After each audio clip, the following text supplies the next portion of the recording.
India live TV, सच सबसे आगे। दोस्तों, इजराइल और फिलिस्तीन में अब और युद्ध बढ़ता हुआ दिख रहा है, क्योंकि अब एक और चीज की एंट्री होती हुई दिख रही है। सोशल मीडिया हो, मेन स्ट्रीम मीडिया हो, न्यूक्लियर वेपन का नाम अब बीच में आने लगा है, यानी एटम बम। मतलब हिंदी में जिसको हम परमाणु हथियार कहते हैं। परमाणु बम का नाम जब से आया है, दुनिया के अंदर एक चिंता का विषय ये बन गया है कि वाकई में हम विश्व युद्ध तीसरे की तरफ बढ़ चुके हैं, क्योंकि बात कुछ ऐसी ही चल रही है। असल में दो बड़े देशों के में जो घटनाक्रम हुआ है उसको इजराइल और जो फिलिस्तीन की लड़ाई है उससे जोड़ के देखा जा रहा है, और ये दावा किया जा रहा है सोशल मीडिया पर क्या कुछ ऐसा होने वाला है कि रूस जो है वो अपना एक न्यूक्लियर वेपन या उसका फॉर्मूला गाजा में देने के लिए सामने आ रहा है धीरे धीरे। और क्या अब गाजा के युद्ध में जो युद्ध चल रहा है, जिसने तबाही पूरी तरफ से मचाई हुई है, इजराइल ने जहां पे आम नागरिकों को मारने का काम किया है और बस्ती की बस्तियां उजाड़ दी हैं, वहां पर क्या न्यूक्लियर बॉम्ब का इस्तेमाल होने वाला है? कुछ लोगों का कहना है कि रूस का जो न्यूक्लियर वेपन है उसका इस्तेमाल इजराइल पर हो सकता है, लेकिन इजराइल के एक मंत्री ने जो बयान दिया है वो चौंकाने वाला था, जिसके बाद उस मंत्री को हटाना नेतन्याहू की मजबूरी बन गई। यूएस एक बॉम्ब बनाने वाला है, उसने ऐलान किया न्यूक्लियर वेपन जिसका नाम B61-13 रखा गया है, जो नागासाकी और हिरोशिमा पे जो बॉम्ब फेंके थे उनसे कई गुना ज़्यादा, शायद 14 या 15 गुना ज़्यादा भयावह है।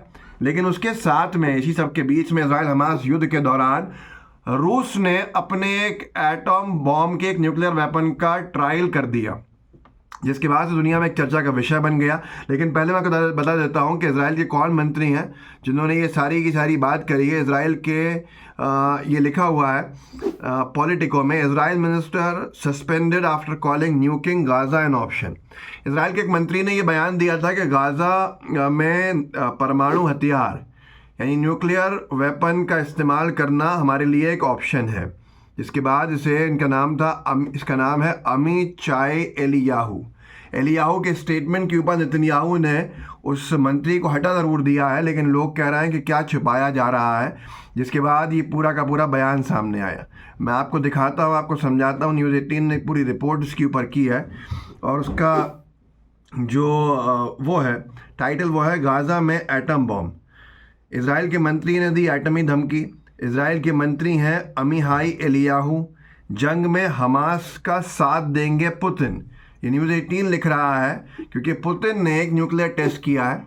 न्यूक्लियर टेस्ट के ऊपर प्रतिबंध लगे हुए थे दुनिया भर के हर देश के ऊपर, ताकि कहीं पर भी दुनिया के किसी भी कोने में न्यूक्लियर हथियार का इस्तेमाल ना हो सके।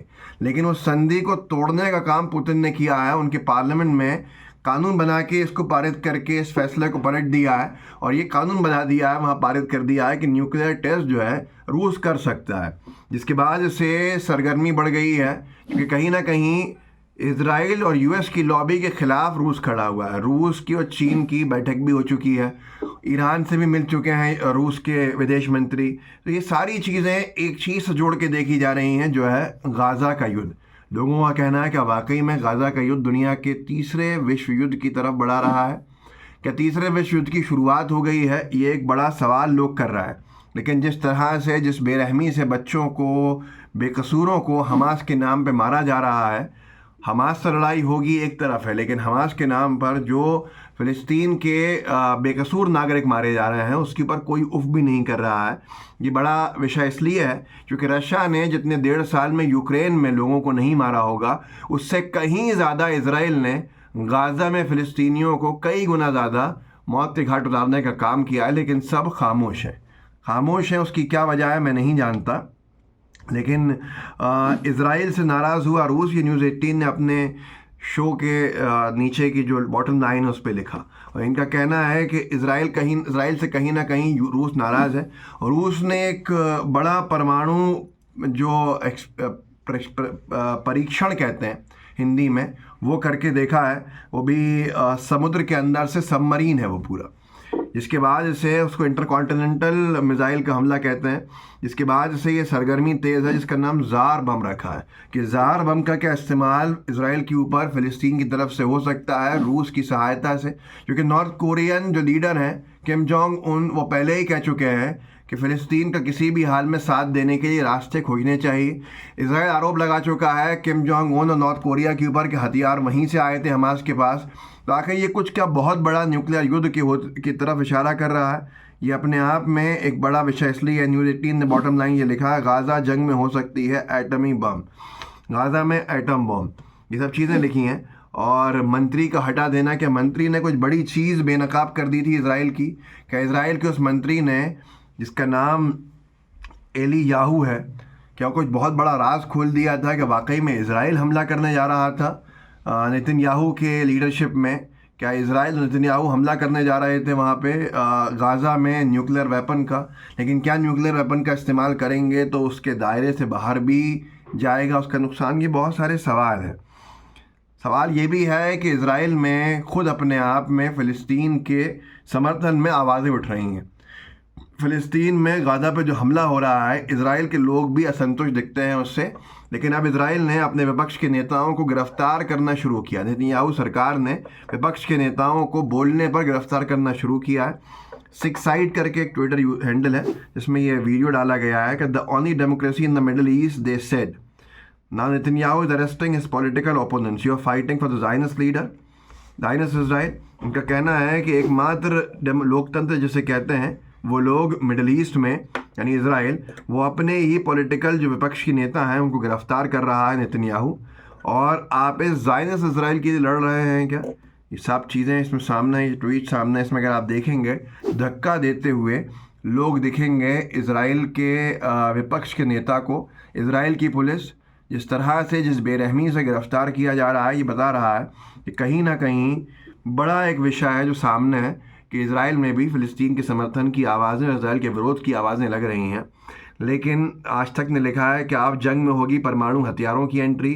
पुतिन के इस फैसले ने बढ़ा दी चिंता। असल में एनबीटी ने लिखा है कि अमेरिका, ब्रिटेन, रूस ने परमाणु मिसाइलों में नाटो देशों को पीछे छोड़ा। इज़राइल युद्ध के बीच पुतिन ने किया बड़ा खेल। पुतिन का जो दावा है, उसका जो दावा है, उनके पास सबसे ज़्यादा परमाणु हथियार हैं। इस दावे के बाद से ही ये पूरा का पूरा विषय खड़ा हो गया।